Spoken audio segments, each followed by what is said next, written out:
Trevor Lawrence, over the period of time that I was out last week, signed with the Jaguars for $55 million a year. Thank you, Strofe. Jordan Love continues to be in the negotiation stage. We had some numbers thrown out. Adam Schefter came on Jen, Gabe, and Chewy, but all the numbers that we heard are thrown away. The baseline, I would say going back, we've talked about this many times, but I think it's really funny to look back and see what the benchmarks were and what the judgments were. First, it was, hey, Daniel Jones is in a similar situation as Jordan Love. He got 4 years, $160. Remember when we were talking about 4 years, $40 million for Jordan Love? 4 years, $40 million. Then Jordan Love balls out, and in the offseason, a quarterback in this very division, who won the division, had a good season, Jared Goff signs for 52.5. Boom. You're like, all right, there's our next benchmark. Are you willing to pay Jordan Love $52.5 million? Fast forward, Jordan Love talks to the media, mandatory mini camps come around, and here we go. Trevor Lawrence, $55 million a year. So naturally what we do is we looked who could be next, because if the Packers are smart, they would want to make Jordan Love next ASAP because they've pushed the money up and up and up. Whether you, as a fan of the Green Bay Packers, believe Jordan Love should make that money or not, I think is irrelevant at this point, because this is where the bar is set, and Jordan Love played well enough to be in the conversation. With Trevor Lawrence, we could argue that he's been better last year versus the 3 years that Lawrence has been consistently good. Bad OC his first year, got better the next two. Now it's Tua Tagovailoa. And I think I did that name pretty good. I usually am pretty good with Tua's name. The Miami Dolphins, they're throwing money around to their offensive players. Throwing money around. And when you think about the Dolphins, they have not been to the playoffs in what feels like, I think, 15 years. I think it's even longer than that. Haven't won a playoff game in 24 years. That's the thing. I knew there was something crazy. And so now you got a team that hasn't won a playoff game in 24 years that arguably will make more than Trevor Lawrence. And so if you have Tua, who I think Jordan Love is better than Tua. I think Mike McDaniel, the head coach of the Miami Dolphins, is a great head coach. They run the very similar system. He's part of the coaching tree of Matt LaFleur, Kyle Shanahan, Sean McVay, Mike McDaniel. When they're all in Washington, he schemes guys open. Good zone running. Tua's got Tyreek Hill, and I'm blanking right now, Jalen Waddle. I was going to say Jerry Jeudy, but it's a different Alabama receiver. So Jalen Waddle, you got all those weapons. And I saw freaking Jordan Love play better than Tua with no Tyreek Hill or Jalen Waddle. And so if I'm Jordan, time is going to continue to be my best friend. And if I'm the Packers, it is not. And so here we are, Kyle Bruston-Ortman, on Friday, Brad's saying the Packers are screwing themselves. And I'm listening to Brad, I'm saying he's absolutely right. They didn't pick up his fifth-year option, so when they extended him, they had a certain amount of time before they could actually extend him officially.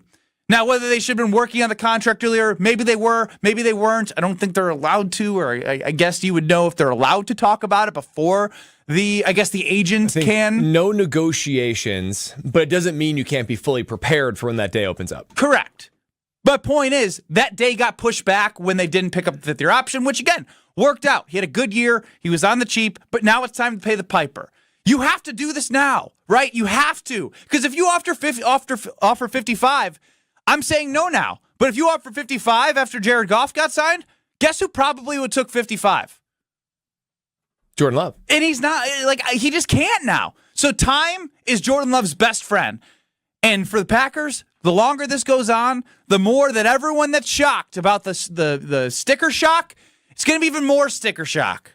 Ben, that's really well said. You're right. Time is Jordan Love's friend, and time is the Green Bay Packers' enemy. So often in the NFL, the team holds all the control, right? They hold the negotiating power. They're in control of players' contracts. Even just in general, the NFL, the big shield of the NFL, is in way more control of the players. And even the Green Bay Packers, financially conservative and just kind of a big brand that always feels like they are the biggest person in the room. They always have control until this moment.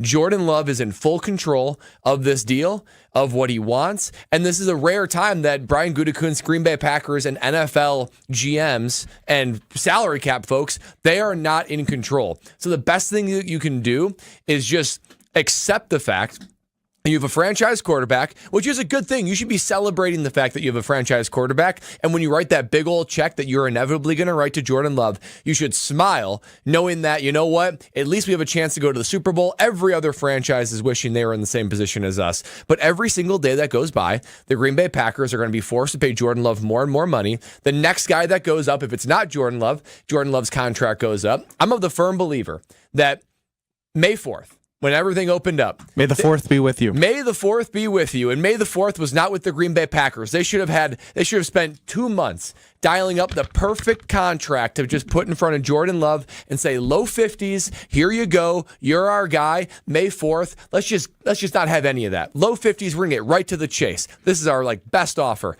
I bet you he would have done it, but not after Jared Goff making 53.5, and certainly after Trevor Lawrence now making 55. Jordan Love is going to be right in that 55 or more category. 809 Jordan Love, and think Jordan Love is going to be a franchise quarterback for the Green Bay Packers who has the potential to lead us back to a Super Bowl title and has the potential to make this team relevant again for the next 10 to 15 years. I wholeheartedly believe that. But one thing I have to address is that how much I love Jordan Love, and I would select Jordan Love over Tua. Can we sit here and at least say that Tua has had a better career than Jordan has had so far, right? We may think that Jordan's ceiling is higher than Tua's, but Tua came to a football franchise that has been highly inconsistent over the years. He has basically gave them some consistency and solidified the quarterback position to a point. They have 3 winning seasons since he's been there. That's great. 34 wins. Jordan Love has 1 playoff win as a 7 seed, and 2 has been there 3 years. Consistent winning. What are you doing right now? At a certain point, the Green Bay Packers need to negotiate, right? We shouldn't just be sitting here saying that if Tua signs next, then Jordan Love's going to be above that. The Packers should be experts in negotiating, and they need to learn how to negotiate with this. Jordan Love is going to be worth every penny that we spend him, but it does not mean we need to give him every single penny. At the end of the day, Tua has a better track record in the sense of he had more years of winning, right? And of actually getting to the playoffs, which he did, than Jordan Love has. In 3 seasons, the Miami Dolphins has gone from a team that's been meh to a team you're like, okay, they're pretty decent. Now they had to go to Kansas City in the cold, and they got absolutely destroyed in the cold weather. But Tua has brought them to a level of consistency even before they had Tyreek Hill, and it was just Jalen Waddle. He was still putting up good numbers. He led the NFL in passing last year, fellas. Let's not act like Tua's some scrub. He may have some of his pitfalls, but Jordan Love his contract should not be determined based off what Tua's number is. Because if you ask me, yes, I'm choosing Jordan, but Jordan does not deserve Tua money. Here's the thing, Kyle. When you get lost in the money side of things, if you don't pay him, then what? Right? If you don't pay him, then what? There's a million teams. I understand, we know where Jordan Love is. It's inevitable. If you believe in Jordan Love, but Jordan got to have some sense. His agent just can't say, well, we want 60 now. You got to have some sense of the value that your guy has. I understand he's extremely valuable to us, and we're going to have to pay him, but we shouldn't just sit here and I'm trying to explain his value. His value is that he's looked at amongst league circles. Brad rubbing shoulders at the NFL Media Combine in LA. Brad talking to people around the NFL at the Lombardi Classic. Jordan Love is real, and not just in Wisconsin. It's being recognized nationally. Every team without a franchise quarterback would sign Jordan Love to whatever he wants right now, but I think it's because it's Russ Ball and Brian Gutekunst that they're trying to make sure that they can find the best contract, but sometimes waiting to find the best contract is backfiring, and that's what happened, in my opinion, is what's happening right now. Let's go to Casey in a car, 800-990-3776. Love versus Goody. What do you got? Yes, sir. How you guys doing today? Good. How are you? Good. Great. Good. Nice to talk to you guys again. My that I wanted to bring up is I agree with you guys absolutely, seeing as the Packers are waiting too long to sign him, especially with Trevor Lawrence. I agree with everything. My only thing is there any possibility that maybe Jordan Love will take on a Tom Brady role and receive a little less to put somebody around him? Yeah, I'm going to toss this one over to Brad because I've yelled about this before, and I'm not going to take it out on Casey.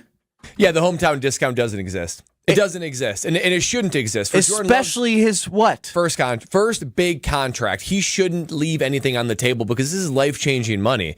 And just like all these other guys aren't doing that, there's a bit of a responsibility that you have to your position group to get everything you can out of it because all these contracts are compared to one another. That's a trigger word for me when you say a responsibility to your position group. That's what they said about Craig Counsell. Glad he's gone, but it's a trigger. It's true. It's true. You have a bit of a responsibility, and you shouldn't leave anything on the table. You should get paid every single penny that you deserve, particularly on your first contract. And the Tom Brady one, I know that gets cited a lot, but that was at the end of his career after he had already made probably 15 years worth of money. And who knows how the Crafts were paying him underneath the table. And he had a superstar wife that was a superstar model. Supermodel. I can't think of the you model. Had it.